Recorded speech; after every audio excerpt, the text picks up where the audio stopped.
Top 10 notorious killers who were murdered in prison. Cold-blooded killers who are caught for their evil deeds are sentenced in a court of law. Once they have been handed their sentence, they will most likely spend the rest of their days behind bars. However, some individuals, who are also in the prison system, believe a different kind of justice should be served and are willing to take matters into their own hands. One of the most challenging problems that plague prisons is extreme violence between inmates. The Canadian Medical Association Journal found among prison inmates in the US and Canada a lifetime prevalence of 87% for substance abuse, 56.7% for antisocial personality disorder, 22.8% for affective disorders, 15.6% for anxiety, somatoform disorders, and 2.2% for schizophrenia. This breeding ground for hostility alongside these following cold-blooded killers entering prison with a lot of notoriety turned them into sitting ducks.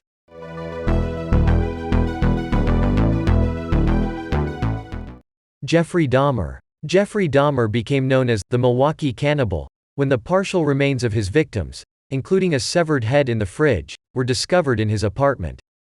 He murdered, dismembered, and cannibalized 17 victims between 1978 to 1991.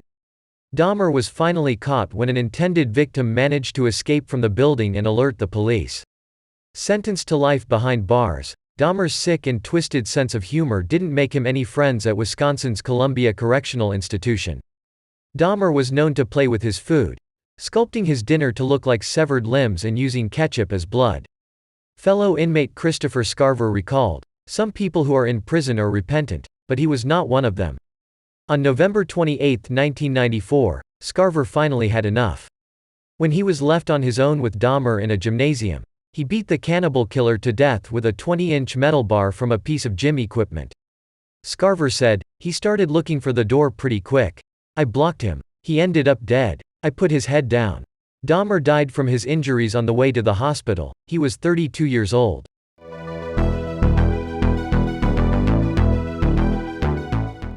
James Whitey Bulger. Boston's most notorious crime boss and murderer James Whitey Bulger was killed behind bars on October 30, 2018. Whitey had many enemies as he was a known informant for the FBI. He was serving a sentence for his involvement in 11 murders when he was transferred from the Federal Transfer Center in Oklahoma to Hazleton, West Virginia. Less than 12 hours after the transfer, Whitey was killed. Whitey was 89 years old and wheelchair-bound when his two attackers wheeled him into a blind spot on the surveillance cameras and beat him to death with a padlock stuffed inside a sock. The beating was so severe it displaced his eyeballs and prison officials said he was unrecognizable. One of the main suspects behind the murder was former mafia hitman Freddie Hayes, who was serving a life sentence for the slaying of the Genovese crime family boss in 2003. A close friend of the Bulger family said, "I hate to be morbid, but knowing the way of person he was, it's probably a long time coming, seeing that he was responsible for so many other families and people's misery over the years. There's an old saying, what goes around comes around."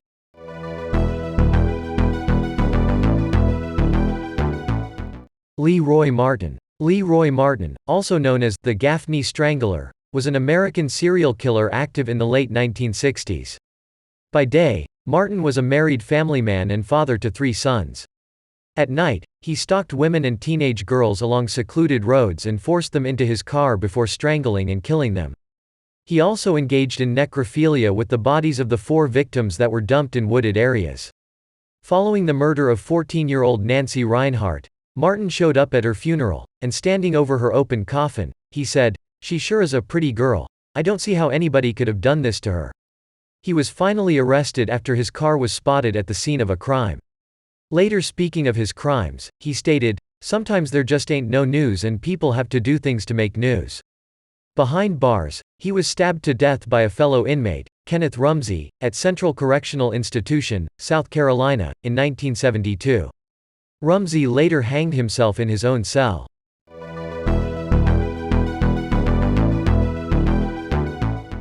Gerard John Schaefer. Murderer Gerard John Schaefer was a former deputy sheriff in Martin County, Florida. In 1972, he abducted 2 teenage girls and took them to a remote forest where he threatened to kill them or sell them as sex slaves. When he was called away on his police radio, the girls managed to escape. Schaefer claimed he had abducted the girls just to scare them so they wouldn't hitchhike again. He was stripped of his police badge. Schaefer was released on bail, and 2 months later he murdered 2 other teenage girls. He is also a suspected serial killer. Behind bars, Schaefer tried to sue true crime writer Patrick Kendrick for describing him as an overweight, doughy, middle-aged man who preyed on victims who were psychologically and physiologically weaker than him. Then on December 3, 1995, Schaefer was stabbed to death in his cell by fellow inmate Vincent Rivera, who had no apparent motive. Schaefer received a further 53 years added to his life sentence he was already serving for double murder.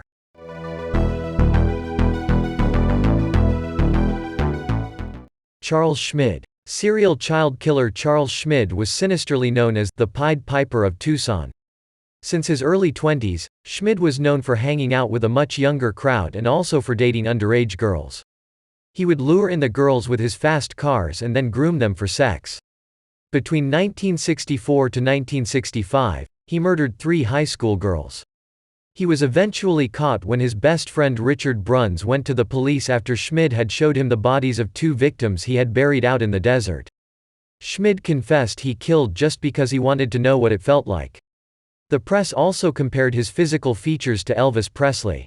Schmid met his end at the hands of 2 other inmates on March 10, 1975, at Arizona State Prison.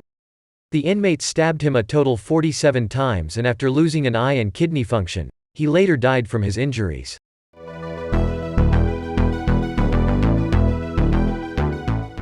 Richard Loeb. Richard Loeb and his partner, Nathan Léopold, murdered 14-year-old Bobby Franks in 1924. Loeb was born into wealth as the son of a senior executive at Sears, but he eventually turned to shoplifting, vandalism and arson. Age 14, he met Léopold at the University of Chicago, and the 2 child prodigies became obsessed with committing the perfect crime.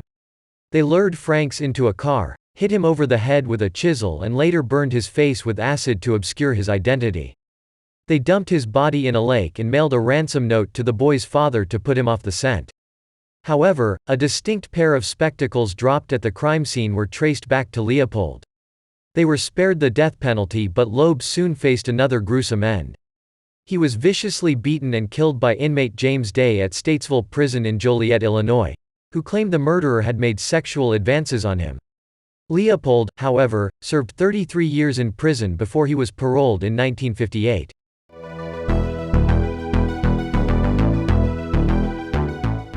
Thor Nis Christiansen. In 1976 to 1977, serial killer Thor Nis Christiansen targeted female students at the University of California in Santa Barbara.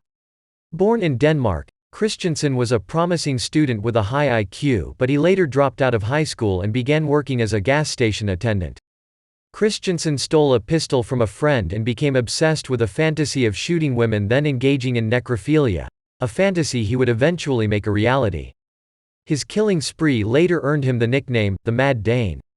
Christiansen's killing spree was referred to as look-alike murders, as all his victims were strikingly similar.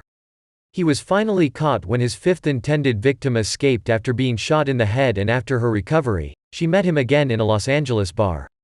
On March 30, 1981, Christiansen died after being stabbed in the exercise yard at Folsom State Prison. The identity of his killer still remains unknown.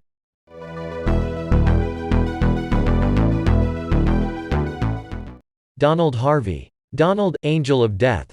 Harvey admitted to killing more than 80 hospital patients in his care whilst he worked as an orderly in Ohio and Kentucky. Official reports state the victim count is more likely 40 to 57 patients. The serial killer was active in the 1970s and 80s, targeting mostly cardiac patients, smothering them with pillows to ease the pain. Other victims, he poisoned with arsenic and cyanide, and he also let the oxygen run out in their tanks. Harvey pleaded guilty to avoid the death penalty and was sent to Toledo Correctional Institution in Toledo, Ohio. On March 30, 2017, Harvey was murdered by a fellow inmate, James Elliott. The Blade newspaper received letters from Elliott claiming he punched and stomped on Harvey in his cell. Elliott said he had grown up in Kentucky and knew the relatives of some victims killed by Harvey.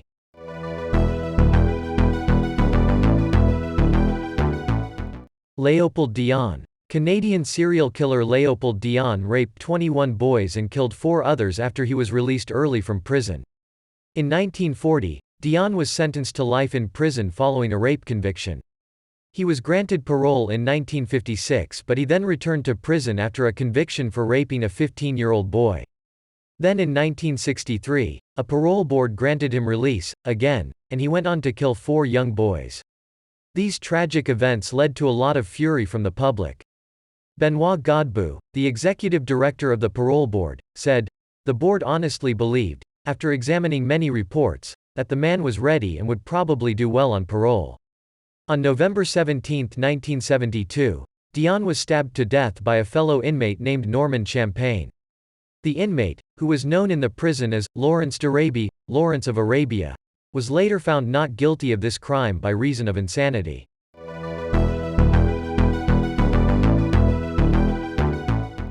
Albert DeSalvo. The Boston Strangler killed 13 female victims aged between 19 to 85. He broke into their homes and attacked them before strangling them to death, usually with their stockings. The Green Man broke into over 400 homes and sexually attacked over 300 women throughout Massachusetts, Connecticut, Rhode Island, and New Hampshire. He was always dressed in green when committing these crimes, which earned him this nickname. Despite no physical evidence linking him to the crimes, Albert DeSalvo confessed he was both the Boston Strangler and the Green Man. In 1967, he was sent to Walpole Maximum Security State Prison, now known as Massachusetts Correctional Institution, Cedar Junction, to serve his life sentence. After 6 years behind bars, DeSalvo was stabbed to death in his cell. Then finally in 2013, authorities reported that DNA found on the body of a murder victim in the Boston Strangler case is a 99.9% match to Albert DeSalvo.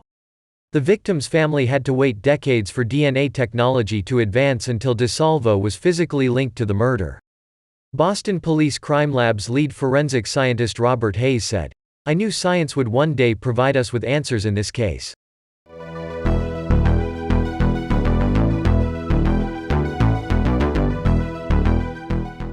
That's it. Subscribe to the channel, like it, there are many more interesting stories ahead.